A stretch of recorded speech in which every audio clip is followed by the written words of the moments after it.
আসসালামু আলাইকুম রহমতুল্লাহ বারকাতু। Hello viewers, আজকে আমি আপনাদেরকে অল্প টাকায় বিজনেস করতে পারবেন এমন কিছু আইডিয়া আমি আপনাদেরকে ইনশাল্লাহ দেব। ভিডিওটি শুরু থেকে শেষ পর্যন্ত দেখুন, ইনশাল্লাহ আপনারা বুঝতে পারবেন বিষয়টি। মূলত এই কথাগুলো বলবো, যারা অল্প টাকা দিয়ে যারা বিজনেস করতে চান, আপনারা সিজনাল ব্যবসা করতে পারেন। সেটা কীরকম?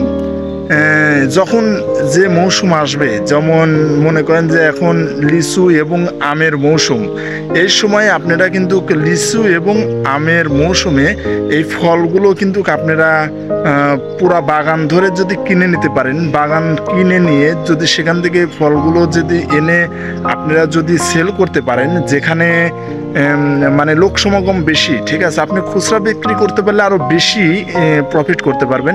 ইভেন আপনি কিন্তু পাইকারিও কিন্তু সেল করতে পারবেন, পাইকারি সেল করেও কিন্তু আপনি ভালো টাকা কিন্তু আপনি ইনকাম করতে পারবেন। এই জন্য আমি বলবো, যারা অল্প টাকা দিয়ে যারা বিজনেস করতে চান, আপনারা কিন্তু এই সিজনাল ব্যবসা করতে পারেন। এই সিজনাল ব্যবসা কিন্তু মোটামুটি ভালো টাকা কিন্তু প্রফিট করা সম্ভব, ঠিক আছে। আমি কয়েকজনের কাছ থেকে আমি শুনেছি, যারা সিজনাল ব্যবসা যারা করে, তারা অল্প টাকা ইনভেস্ট করে, বাট প্রফিটের সংখ্যা কিন্তু অনেক বেশি, অনেক বেশি, ঠিক আছে। আপনার এখন লিচু এবং আমের মৌসুম রয়েছে, এই সময় আপনি লিচু এবং আম নিয়ে আপনি কাজ করুন। আপনি বাগান কিনে নেন, বাগান কিনে আপনি মনে করেন ওখান থেকে ফলগুলো এনে আপনি কি করেন, পাইকারি দেন অথবা আপনি খুচরা সেল করেন, আপনি কিন্তু ভালো টাকা প্রফিট করতে পারবেন না। আচ্ছা, আম এবং লিচু চলে যাওয়ার পরে তারপরে যেই সিজন আসবে, আপনি সেই সময় সেই বিজনেস আপনি করবেন। এক কথায় আপনি সিজনাল ব্যবসা যদি আপনি করতে পারেন, আপনি কিন্তু ভালো টাকা কিন্তু আপনি প্রফিট করতে পারবেন। সিজনাল ব্যবসা করে কিন্তু ভালো টাকা প্রফিট করা সম্ভব, ঠিক আছে। এই জন্য অল্প টাকা ইনভেস্ট করে আপনি যদি এই সিজনাল ব্যবসা যদি করতে পারেন, তাহলে আলহামদুলিল্লাহ আপনি কিন্তু ভালো টাকা কিন্তু আপনি প্রফিট করতে পারবেন। এই জন্য আমি বলবো, যারা অল্প টাকা ইনভেস্ট করে বিজনেস করতে চান, আপনারা সিজনাল ব্যবসাগুলো করতে পারেন।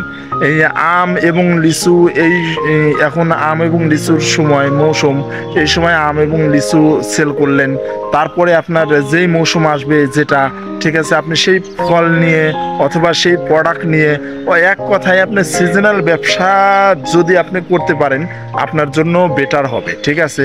আর এটা মূলত খুব যে বেশি যে পুঁজি প্রয়োজন বা মূলধন প্রয়োজন, সেটা কিন্তু হয় না। আপনি অল্প টাকা ইনভেস্ট করে কিন্তু আপনি এই বিজনেসগুলো আপনারা করতে পারেন। তো আমি যতটুকু আমি দেখতেছি, এখন বর্তমান যেহেতু আম এবং লিচুর মৌসুম চলতেছে, এই সময়ে আপনি আম এবং লিচু নিয়ে যদি কাজ করতে পারেন, আপনি কিন্তু ভালো টাকা প্রফিট করতে পারেন। কারণ আম আপনি পাইকারি যদি সেল করতে পারেন, পাইকারি সেল করেও কিন্তু ভালো টাকা প্রফিট করা সম্ভব। ইভেন আপনি খুচরা বিক্রি করেও কিন্তু আপনি ভালো টাকা কিন্তু প্রফিট করতে পারেন। এই জন্য সিজনাল ব্যবসা আমি বলবো, যারা অল্প টাকা দিয়ে যারা বিজনেস করতে চান, আপনারা অবশ্যই আপনারা সিজনাল ব্যবসা করেন, ঠিক আছে। সিজনাল ব্যবসা কিন্তু ভালো টাকা কিন্তু প্রফিট করা সম্ভব। আর সিজনাল ব্যবসায় এই সময়ে আপনার সবাই কিন্তু আপনার লিচু কিনবে এবং আমও কিন্তু কিনবে, ঠিক আছে। এইগুলা কিন্তু যেহেতু নতুন ফল, সকলের প্রতি একটা আগ্রহ থাকে, সকল ব্যক্তির উপরেই একটা মানে এফেক্ট পড়ে যে সিজনাল ফল, ঠিক আছে, নতুন ফল, এই ফলগুলো কেনার জন্য আগ্রহ করে থাকে। এই জন্য আপনারা সিজনাল ব্যবসা করতে পারেন। সিজনাল ব্যবসা করে কিন্তু আলহামদুলিল্লাহ অনেকেই কিন্তু ভালো টাকা কিন্তু প্রফিট করতেছে। তো ইচ্ছা করলে পরে যারা অল্প টাকা ইনভেস্ট করে বিজনেস করতে চান, আপনারা কিন্তু এই সিজনাল ব্যবসা করে কিন্তু ভালো টাকা প্রফিট করতে পারেন, ঠিক আছে। এছাড়া আপনারা আপনার মনের কাছে যেটা ভালো লাগবে সেটাই আপনি করতে পারেন, কোনো প্রবলেম নেই। যদি মনে করেন যে আমি পাইকারি সেল করব, পাইকারি সেল করতে পারেন। ইভেন আপনি যদি মনে করেন যে না, আমি খুচরা সেল করব, যেখানে লোক সমাগম বেশি, যেখানে মানুষের সংখ্যা বেশি, চলাচল বেশি থাকে, সেই স্থানে যদি আপনি যদি সেল করতে পারেন কোনো না কোনোভাবে, তাহলে কিন্তু আপনি ভালো টাকা কিন্তু প্রফিট করতে পারেন, এটা নিঃসন্দেহে, ঠিক আছে। এই জন্য যারা অল্প টাকা ইনভেস্ট করে যারা বিজনেস করতে চান, আপনারা সিজনাল ব্যবসা করেন, ভালো টাকা প্রফিট করেন। সবাই ভালো থাকবেন, সুস্থ থাকবেন। আসসালামু আলাইকুম রহমতুল্লাহি ওয়া বারাকাতুহু।